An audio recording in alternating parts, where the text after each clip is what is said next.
The superpower that you can pretend to give your character is the power that that character is always really present and seen. We all go through an experience in life that's on a spectrum of like super scattered. I'm in my head all the time. I can't really focus on what's going on around me, to the alternative where it's like you're in some sort of Zen state. You really care about how the hinge on the wall looks compared to the door frame.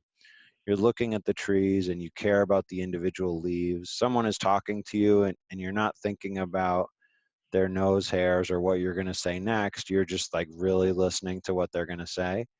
Um, so there's a spectrum like that, right?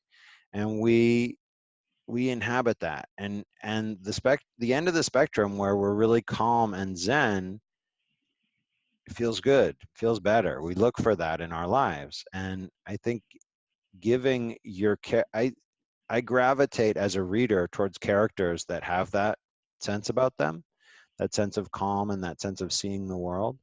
And so I think that if we can give our characters that superpower, if we get rid of some of that thought machination that's going on and interrupting the flow of the world around them, readers will like it better because then they can just see what's going on and they don't.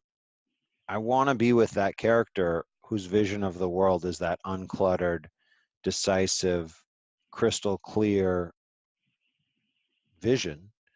That's something that I want more of. So if I'm reading and I'm getting that, and if I'm getting that and I'm able to co-create with that world because I'm getting a lot of visual details and I can kind of see clarity as well, then that's really good. I mean, the act of sitting down and reading a book, it's great, right? I mean, we do it because we want to calm down. There's so many things going on around us all the time. When you actually sit down with a paper book, it's less stimulating in a good way.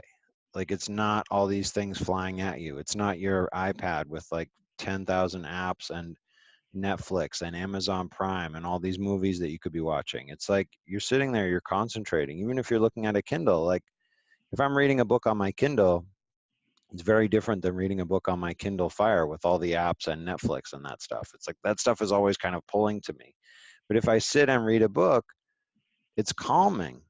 And one of the things that Mark Dawson and these other guys who are cranking out these books are saying is it's a good time to be a writer because there's a lot of readers out there who can buy your books easily from anywhere and read them on their device. They don't have to go to a bookstore. They don't have to wait a week to start reading it. They can buy your book right now and start reading it. And people are reading. Like people with Kindle Unlimited are reading pages and pages and pages. My experiments in indie publishing have not been financially successful though thus far.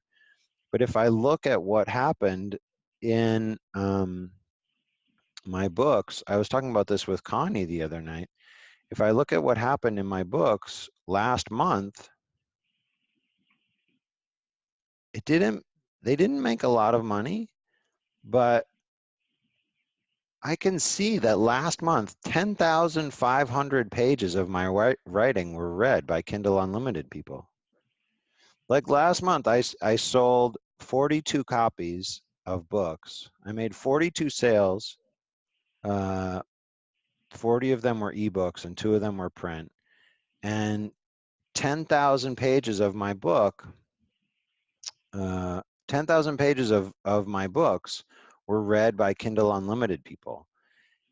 I feel like that's kind of cool. Like knowing like in a month, some folks out there are reading 10,000 pages of your stuff. Like,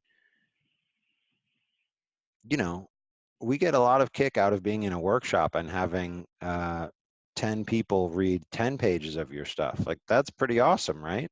So that's 100 pages. To have 10,000 people or however many people reading 10,000 pages, it's kind of cool to look at it that way.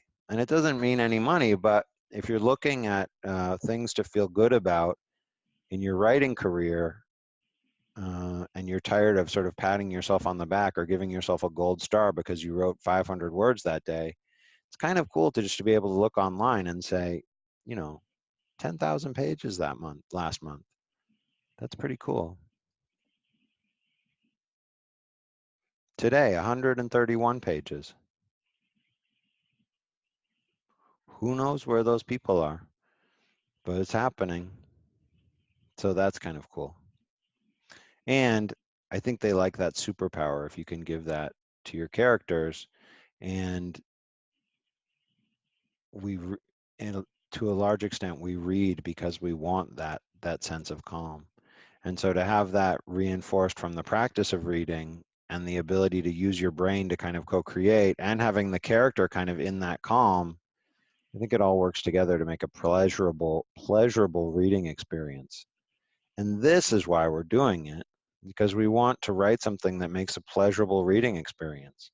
We want to be able to write an ad that says, if we're writing our ads and advertising on Facebook or Amazon, we want to be able to write an ad that just says, are you looking for a good read? And someone out there is a reader and they click on that and buy our book. Simple.